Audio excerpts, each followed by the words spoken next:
با سلام و وقت بخیر خدمت همه دوستان عزیزان کاربران گرامی، در خدمت شما هستیم امروز با یک کلیپ آموزشی و بهتر بگم انگیزشی برای دوستانی که مگنتومتر دارن. به هر حال مخصوصا این مدت‌ها متاسفانه من حجم‌هایی رو می‌بینم متاسفانه که از در واقع ضعف علمی کاربرا و بهتر باید بگم از کمبود اطلاعات کاربرا داره سوء استفاده میشه. مطالبی رو در زمینه ابزارهای مختلفی حتی فلزیاب‌ها، اسکنرها و موارد دیگه‌ای رو در قیاس با یک سری ابزارهای تخیلی که نیاز به گفتن نیست ما داریم میشنویم. یه حجم‌هایی که همه ما عادت داریم، اگر خاطرتون باشه مثلا دوستانی که از گذشته با ما بودن این حجم‌ها رو و این ایرادها رو دیدن، شنیدن و خودشون لمس کردن که همش اشتباه بوده. امروز خواستم یک بار برای همیشه یکی از این مهمترین چالش‌ها که بحث طلازنی گرادیومترها هست رو مطرح بکنم و بپردازیم به اهمیت اسکنرها و اینکه اصلا کارایی اصلی اسکنرها چیه. حتما این کلیپ رو تا انتها با دقت گوش بدید و ببینید و این نکته رو هم آغاز بکنم به عنوان یک تاریخچه‌ای از اتفاقاتی که زمانی که حداقل ما حضور پیدا کردیم در عرصه اسکنرها. اگه خاطرتون باشه یک زمانی دوستان میگفتن که اسکنرها فلز اصلا نمیگیره، فقط حفره میزنه، که اومدیم توضیح دادیم همونطور که کلیپ رو دارید میبینید و یک یادآوری بشه براتون که توضیح دادیم نه اسکنرها فلز رو هم میزنن. بعدن کسایی که خودشون دستگاه داشتن یا کسایی که از کشورهای خارجی یا داخلی اسکنری رو تهیه کردن مکان تستی داشتن بردن تست کردن دیدن نه اینطوری هم نیست و اسکنرها خیلی قشنگ دارن فلز رو سنس میکنن. بعد از مسجل شدن این قصه و اثبات شدن علمی این قصه، کسایی که مخالف این داستان بودن یک قدم از فرضیه اولیه خودشون عقب نشینی کردن و این بار دست گذاشتن روی بحث طلازنی، چیزی که هنوز هم در ذهن شما دوستان به عنوان یک چالش وجود داره و نمیدونید که مگنتومترها طلا میزنن یا نه، ولی اونهایی که زدن و تست کردن خب در جریان هستن که میتونن مگنتومترها و رادیومترها طلا رو بگیرن. خب طبق انتظاری که میرفت مخالفان همیشه با یک سری آزمایش‌های ابتدایی و در واقع ساده تر بگم عصر حجری اومدن با یک آهنربا مثل کلیپی که دارید می‌بینید مثلا طلا رو چسبوندن به آهنربا. بعد نگاه بکنید طلا وقتی به آهنربا نمیچسبه پس چطور قراره توسط مگنتومتر سنس بشه؟ با همین تست ساده مثلا اومدن تا مگنتومترها و گرادیومترها رو از نظر طلازنی زیر سوال ببرن. یعنی این شد بخش دوم از مخالفت خیلی ها با اسکنرها که اینا طلا نمیزنن. در پاسخ به این نظریه هم باز هم اگه خاطرتون باشه ما در همین کانال و دوستان دیگه در پیج‌های دیگه تست هایی رو از طلا گذاشتن نسبت به مگنت که تست‌های پیشرفته‌تری محسوب می‌شد. ببینید تمام این داستانا برمیگرده به ضعیف بودن علم بشر و ضعیف بودن تکنولوژی. یعنی ما اتفاقاتی که در زمینه ژئوفیزیک داره میفته، اتفاقاتی به لحاظ علمی برای فلزات و در دنیای اکتشاف میفته رو اشرافی بهش نداریم و یک حقیقت ما بهش اذعان داشته باشیم. و همین خاطره که با دو تا تست ساده می‌خوایم به یک فرضیه درست برسیم در حالی که این غلطه، چون قرار گرفتن طلا در زمین فقط بحث مغناطیس نیست، ده ها بحث دیگه پیرامون خودش داره. میتونه بحث الکتروستاتیک رو مطرح بکنه، میتونه بحث الکترومغناطیس رو مطرح بکنه، میتونه بحث ایجاد جریان ادی کارنت رو مطرح بکنه به خاطر اتفاقاتی که توی محیط و جو و در داخل زمین و در داخل خاک وجود داره و روی طلا داره اعمال میشه. میتونه این فلز رو به واکنش واداره. باز هم ادامه بدم، شما اگه خاطرتون باشه کلیپی ارائه شد از تست طلا در برابر مگنت، ولی این بار نیومدیم مگنت رو بذاریم روی طلا و ببینید بچه‌ها نگاه بکنید نمیچسبه. در این کلیپ یک کلیپ خارجی هم هست، این فرد داره طلا رو روی یک در واقع فوم روی آب قرار میده و با مگنت به شما نشون میده که برخلاف بازم فرضیه غلط مخالفین طلا درسته که نیروی جاذبه نسبت به مگنت نداره ولی یک رفتاری نسبت به مغناطیس داره. و این چی رو ثابت میکنه؟ که علم ما بسیار ضعیف دوستان. ما نمیدونیم دقیقاً چه اتفاقی برای طلا میفته که در دل خاک توسط گرادیومترها سنس میشه، ولی این اتفاق داره میفته.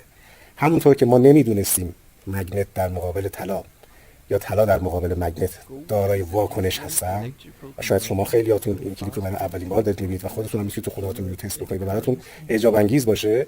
این به شماها ثابت میکنه که علم ما ضعیف دوستان. ما همه چی رو با دو تا آزمایش بدوی نمیتونیم توضیح بدیم و یا توجیه بکنیم.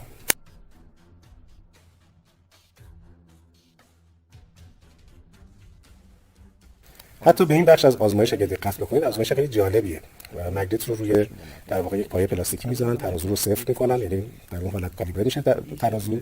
زمانی که طلا رو نزدیک آهنربا میکنه نیروی دافعی که بین دو تا به وجود میاد به ترازو فشار میاره، یعنی یک وزن و یک چگالی رو ایجاد میکنه و باز هم اثبات شد که طلا نسبت به مغناطیس یک واکنشی داره و همین برای ما کفایت میکنه.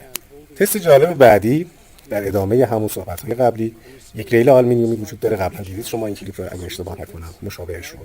ما یک سکه طلا داریم در یک ریل آلومینیومی، در حالت عادی وقتی ولش می‌کنید با یه سرعتی عبور می‌کنه، ولی زمانی که یک مگنت رو می‌ذاریم پشت ریل آهنی و دوباره تست رو تکرار می‌کنیم همونطور که مشاهده می‌کنید دقیقاً سکه سر جایی که مگنت وجود داره مکس میکنه و متوقف میشه، یک استکاک انگار بینشون به وجود میاد. خب همه اینها بازم داره نشون میده که طلا نسبت به مغناطیس بی اثر نیست. خب همینطور که حساس‌تر میشیم میریم جلوتر، آزمایش‌های بیشتری رو می‌بینیم و آزمایش‌هایی که دوستان برای ما ارسال می‌کنن مطالب جالب‌تری نسبت به واکنش طلا نسبت به مغناطیس در واقع مشاهده میشه. همونطور که الان تو این کلیپ دارید می‌بینید در یک شرایطی طلا روی یک پایه آلومینیومی قرار داره. در حالت عادی مگنت اون رو جذب نمی‌کنه ولی یک شیء آهنی رو جذب می‌کنه، ولی زمانی که این پلیت آلومینیومی شارژ میشه و در واقع بار الکتریسیته میاد روش و یک حالت مثل الکتروستاتیک ایجاد میشه در اون فضا و در اون سطح، می‌بینید که خیلی جالب مگنت میتونه طلا رو برای یک مدتی حتی هر چند کوتاه جذب بکنه. و باز هم اینجا یک دریچه خیلی زیبایی از علم جلوی ما باز میشه که یواش یواش میفهمید که نه، اینجوری هم که میگن نیست. طلا درسته که با همراه جذب نمیشه، ولی طی یک شرایطی و طی یک فرایندی میتونه نسبت به مغناطیس حساس بشه و واکنش نشون بده. حالا با توجه به همه این آزمایش‌هایی که شما ملاحظه کردید، خودتون قضاوت بکنید آیا علم بشر میتونه دقیقاً و باز هم مطمئن بیاد بگه که طلا توسط مثلا فلان ابزار قابلیت کشف یا سنس رو نداره، زمانی که بشر واقعا نمیدونه و مستاصل اینکه یک فلز زیر خاک هست چه اتفاقی داره براش میفته. همونطور که دوستانی که ردیاب فرکانسی دارن میدونن که وقتی جسم میره زیر خاک چقدر میتونه رفتارش متفاوت باشه و چه چالش‌هایی تو این زمینه دارن. حالا ما خیلی راحت این مگنت رو میچسبونیم به آهنربا و میگیم که نگاه بکنید این فویل یا این مثلا فلز طلا به آهنربا نمیچسبه، پس برابر است با اینکه اسکنرها یا مثلا فلان دستگاه نمیتونه این طلا رو بگیره. ولی وقتی میایم آزمایش‌های دقیق‌تر، بهتر و فنی‌تر رو می‌بینیم نه، طلا داره یک رفتار دیگه‌ای از خودش بروز میده. پس زیر خاک هزاران داستان میتونه برای طلا به وجود بیاد و دوستانی که تجربه این قصه رو داشتن و گرفتن، دوستانی که محل تست داشتن برای در واقع فلزاتی مثل مس یا نقره، البته مدت زمانش خیلی بالا بود، دیدن چقدر قشنگ داره اسکنرها میگیره. برای اونها نیاز به اثبات نیست. اونها تو دلشون شاید خیلی از ماها دارن میخندن که بابا اینا هنوز در پی این هستن که اسکنرها میزنن یا نمیزنن، وقتی اونایی که موفقیت رو داشتن. اما بگذریم از بحث طلا زمین، صحبتی داشتم با دوستانی که اسکنر دارن و یادآوری بکنیم بهشون که اصلا هدف ایجاد از اسکنر چیه، با اسکنر باید دنبال چه چیزی باشن، چرا و چه چیزی باعث میشه که اسکنرها همچنان محبوب باشه. و همونطور که قبلا عرض کردم طی کلیپ‌های سخنرانی آقای دکتر امینپور، استاد دانشکده ژئوفیزیک دانشگاه تهران، اینکه محبوب ترین ابزار بین کاوشگرا، البته در بین کاوشگرای رسمی باستان شناسی، همچنان مگنتومتریه و شما هیچ ابزار تخیلی دیگه‌ای رو در دستان این دوستان نمی‌بینید و همچنان در جی پی آر ها، اسکنرهای مگنتومتری یا فلزیاب‌ها رو می‌بینید که این باز خودش تلنگریه و در عزیزانی که میرن پول میدن به ابزارهای نادرست. چرا؟ دلیلش چی هست؟ ببینید عزیزان، فراموش نکنید که مگنتومترها، رادیومترها، کلاً اسکنرها ساختارشناس هستن، حفره‌یاب هستن، برای اهداف بزرگ، برای کاوش‌های بزرگ و بسیار مهم طراحی شدن. شما قرار نیست یادتون نره که با اسکنرها کار فلزیاب‌های VLF رو انجام بدید، دنبال دو تا سکه باشید، دنبال انگشتر باشید. وقتی کسی بیاد سراغ اسکنر یعنی به دنبال دفینه یا کارهای بزرگ هست.